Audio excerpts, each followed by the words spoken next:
Ketimiz dursun hasta hasta. Ağzımda soğuk, nankırıp kapıya çıkıp poyuk. En güçler sözlükle kaymak teksim etken şeyde koyuk. Kulsam menzilini belgilepli koydu. En desleptiki oyun. Kal oynatma onda oyun. Huddi şahmat lan hudayoyun. Eklenmeyiz, desinmeyiz. Defterimde turgusuz keyin. Mani şu peyzim, cayıgıp tigidi teyzim. Her hiç yangın bıptıla, nime derdin va heydil. Hayat musabende hiç mena olmasın ilk tarıkın va peydin. Şimdi rap son terapti şirket hudu bulsandığı koştasma. Yaba keramet boğazımı kesun arslan herkes baştasma. Meyli kolluma meni ama tıktık rapçiga okşatma. O düşbarın garın kırdal vasmez kamoni vıtsasma. Kalemim mukbirdim bir dostan. Kestim Türk caziri bak postan. Ya göpü boldu yotkan ısma öpmüş.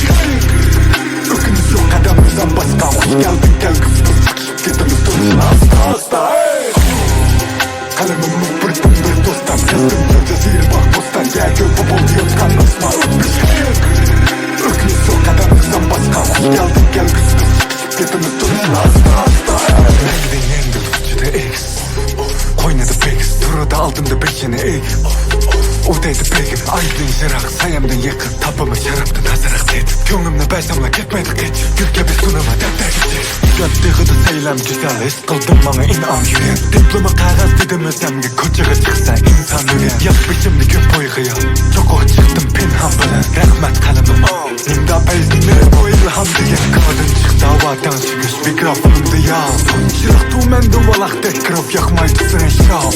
Emdi keldi kolmun asiyaga, ahırlı çıkıp al. Altın degini, vakum degini, başka sanatmış al.